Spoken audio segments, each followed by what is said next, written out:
Not far from Prague stands a church unlike any other, one that many would describe as eerie, mysterious, and unforgettable. Churches across Europe are masterpieces of architecture and history. Their stories could fill entire libraries, and their styles range from Gothic to Baroque, Rococo, Renaissance, Art Nouveau. Prague itself is home of some of the world's most beautiful churches in the world, celebrated for their grandeur and beautiful style. But this church is the complete opposite. It's unlike anything you've ever seen, and its haunting beauty tells a story so extraordinary that it's well worth leaving Prague for a day to discover the dark history behind one of the most unique and macabre religious monuments ever created. In 1318, a wave of death swept across Kutna Hora.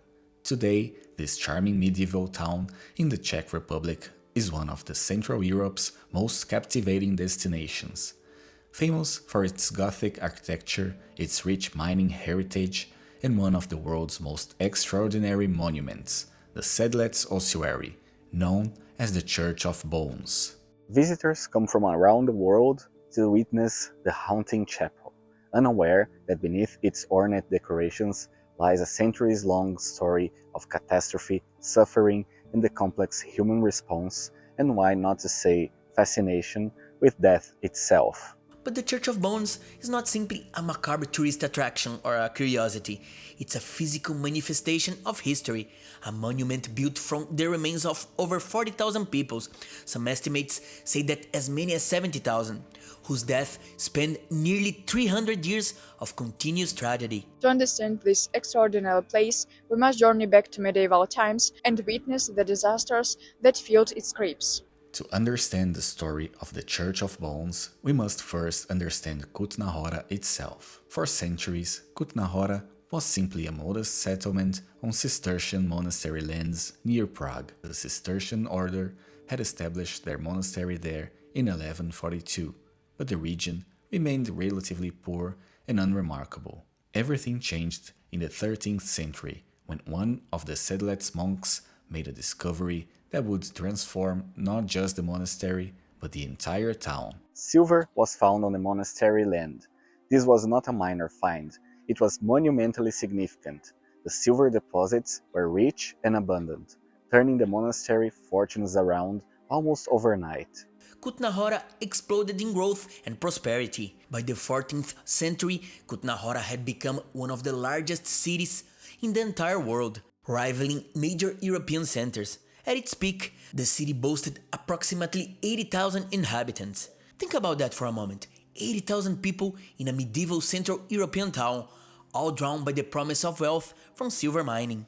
The city was prosperous, bustling with merchants, crowded with miners, and families seeking their fortune. The streets were alive with opportunity, but prosperity and density also created vulnerability. The Sedlec cemetery, located on monastery grounds, became the most important burial place in the region. It was not merely a practical choice, it was a spiritual destination. According to local legend, Abbot Heidenreich had traveled to Jerusalem and returned with a handful of soil from Hakeldama, the field where Judas betrayed Jesus. He scattered this holy earth at Sedlec, establishing what became known as the first sacred burial ground in Central Europe. People came from surrounding regions, sometimes traveling considerable distances, to be buried in Sedlec's soil. They believed that this ground held extraordinary spiritual power, that burial here would ensure their salvation. The cemetery grew to encompass 3.5 hectares, an enormous burial ground for any medieval city. But even this vast space would prove insufficient for the horrors that were yet to come, and come they did. The first wave of death arrived in 1318 in the form of famine. This was not the result of a single failed harvest or temporary shortage. A severe famine gripped the region, and its consequences for Kutna Hora were devastating. Approximately 20,000 inhabitants, 1/4 of the city's population, perished from starvation and the diseases that inevitably follow malnutrition.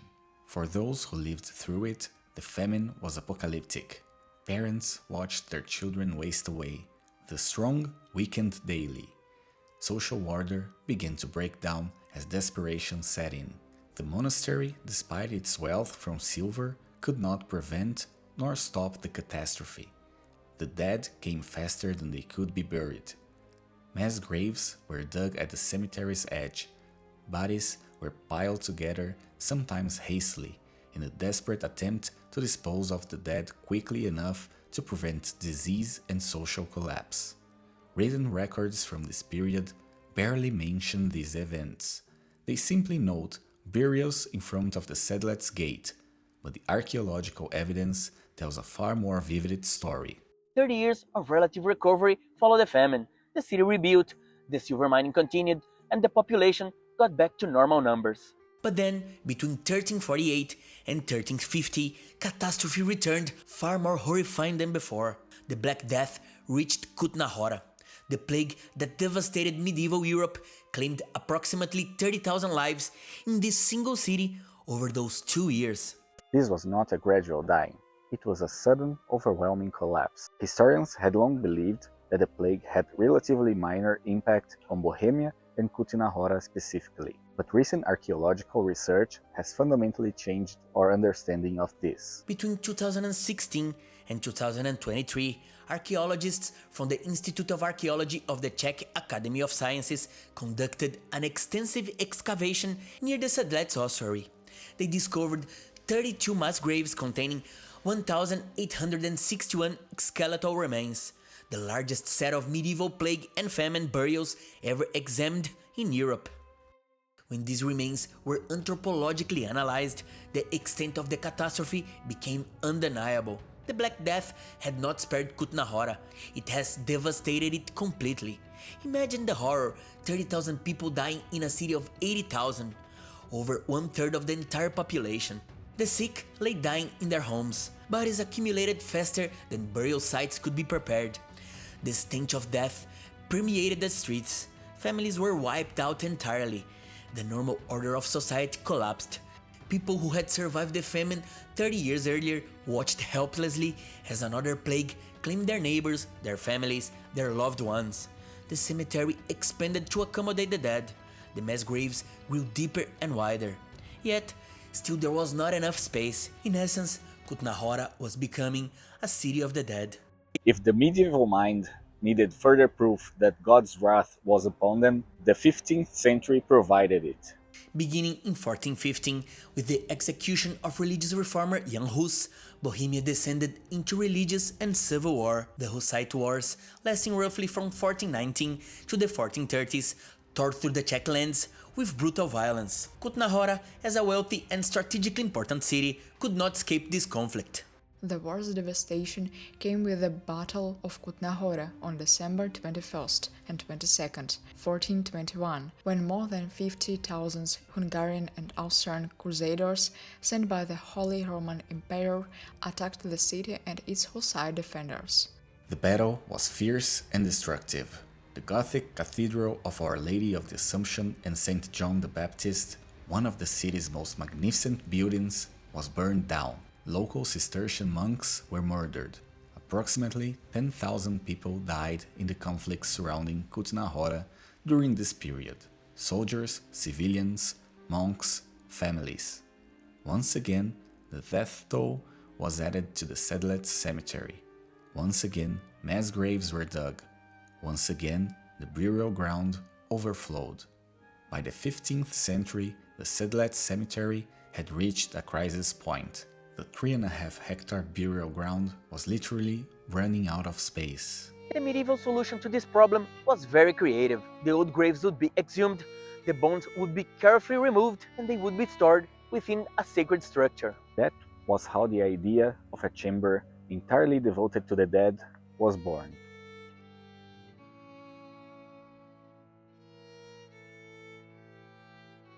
The exact date of the Church of All Saints' construction remains uncertain, but scholars believe it was built sometime during the second half of the 14th century, likely after 1380, and following the wars of the plague. It was constructed as a two-story structure, the lower chapel built partially underground, where bones would be piously stored in accordance with Christian custom, and the upper chapel above, used for commemorative services and prayers for the dead. For generations, the bones were simply placed within the walls and around the perimeter of the lower chapel, a solemn, austere storage of human remains. The purpose was spiritual. This was a sacred space where the dead rested, waiting for resurrection. Then came the devastation of the Hussite Wars in the 1420s. The church itself suffered damage. Repairs were undertaken gradually, but it was not until the turn of the 18th century that the ossuary underwent its first major artistic transformation. In 1700, Abbot Indrich Snopek initiated a comprehensive restoration program for the Sedlec Monastery complex. For the restoration of the nearby Cathedral of Our Lady of the Assumption, he recruited architect Pavel Ignaz Bayer. However, it was in 1903 when Jan Santini Eichel, one of the greatest architects of the era, known for blending Baroque and Gothic styles in revolutionary ways, began his work specifically on the Church of All Saints and its ossuary. Santini Eichel did something remarkable. He took the bones that had been stored for centuries haphazardly and began to organize them into artistic arrangements. His work was guided by a specific theological concept, memento mori, remember you must die. This was a medieval and Baroque practice using images and objects representing death as a spiritual tool. The philosophy was simple but profound. By contemplating death, by facing the reality of mortality, a living person would be motivated to live more righteously, to consider their relationship with God, and to remember that they too would stand before divine judgment. Santini Eichel created decorative arrangements using skulls and bones, crafting them into religious symbols and patterns. His work maintained a certain dignity and spiritual gravity. The bones were not entertainment, they were theology made physical. But in 1870, the artistic vision changed dramatically. In the 19th century, the Schwarzenberg family, a powerful Bohemian noble house, took patronage of the Church of All Saints and its ossuary. They commissioned František Rindt, a talented craftsman, to undertake a complete restoration and reorganization of the skeletal decorations. Rindt approached the project with a very different sensibility than Santini Eichel. Where Santini Eichel had been spiritual and dignified, Rindt was theatrical and macabre. He embraced the emerging romantic aesthetic, a movement that celebrated drama, emotion, and even darkness. Rindt shattered the austere Baroque concept and transformed the lower chapel into something entirely new, a realm of triumphant death. His creations were spectacular. He crafted an enormous chandelier from thousands of bones, a stunning, grotesque light fixture that hangs from the chapel's ceiling. He created elaborate garlands of bones hanging from the walls like decorative swags. He fashioned the coat of arms of the Schwarzenberg family entirely from human skeletons. Where Santini Eichel had used primarily skulls and limb bones, Rindt used every conceivable type of bone, vertebrae, ribs, pelvis bones, creating almost Baroque density and complexity. The effect was unlike anything ever created before or since. It was beautiful and horrifying, artistic and deeply unsettling. It was a triumphant declaration about death, but also something darker, a kind of celebration of mortality itself. The transformation was so complete, so visually overwhelming, that it fundamentally changed how people understood the space. What had been a chapel of remembrance and spiritual contemplation became something closer to a monument to death itself. Visitors no longer came primarily to pray, they came to witness. While the Church of Bones stood as a spiritual monument to centuries of death, the 20th century would bring even darker shadows to Kutna Hora's region. In 1941, Reinhard Heydrich, one of Nazi Germany's most powerful and evil officials, arrived in Prague as the acting Reich protector of the Bohemia and Moravia. Heydrich, one of the principal architects of the Holocaust, established the Theresienstadt concentration camp, also called the Terezin Ghetto, in a nearby town just kilometers from Kutna Hora. Under Heydrich's administration, over 88,000 people were transported from Theresienstadt to killing centers at Auschwitz, Lodz and Chelmno. Approximately 35,000 people died within Theresienstadt itself from starvation, disease and brutal conditions. The Nazis cynically used Theresienstadt as a propaganda showcase, filming it and claiming it was a retirement community for Jews, when in reality it was a transmit station on the road to genocide. The Church of Bones, standing in a town nearby, represented centuries of accumulated human tragedies, but nothing in medieval history could have prepared mankind for the industrial scale of genocide that would come centuries ahead. The bones in the Sedlec Ossuary accumulated over 300 years from plague, famine, and war, numbered in the tens of thousands. The Holocaust would claim 6 million Jewish lives across Europe. The scale was incomprehensible. Today, the Church of Bones remains one of Europe's most visited monuments. Over 100,000 visitors annually walk through its lower chapel, gazing at skeletal decorations, taking photographs, attempting to process what they are witnessing. The philosophical message that motivated its creation, Memento Mori, remains relevant. In medieval Christianity, the contemplation of death was not morbid or depressing, it was spiritually clarifying. By remembering that death is inevitable, that life is finite, that one day we will stand before God to answer for our actions, the living were motivated to live better lives in the present. Yet, the Church of Bones also tells another story. It speaks of resilience. The people of Kutna Hora endured catastrophe upon catastrophe, famine, plague, war. Each time they buried their dead. Each time they rebuilt. Each time they continued living. The Church of Bones itself embodies that resilience.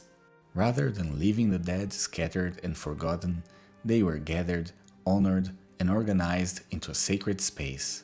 The artistic vision of František Rindt, for all its macabre beauty, also speaks to something human, the desire to transcend death through art and beauty. By transforming bones into chandeliers and garlands, by creating something aesthetically stunning from human remains, Rindt was performing a kind of alchemy, transforming the ultimate symbol of loss into an object of wonder. When you visit Kutna Hora today, you walk through a town that, like Prague itself, bears the scars and memories of centuries of history. The streets are charming, the Gothic architecture is magnificent, the silver mining heritage is celebrated and preserved. Most visitors come for the Church of Bones, to see it, photograph it, and move on. But if you pause, if you truly consider what you are witnessing, the weight of history becomes overwhelming. The chandelier hanging above you is made from the bones of people who died of plague. The garlands decorating the walls contain the remains of soldiers who fell in the Hussite wars. The skulls organizing patterns belong to people who experienced the Great Famine of 1318. These were not ancient, distant people. They lived 700 years ago, but they were as real as you and me. They loved, they feared, they suffered, they died.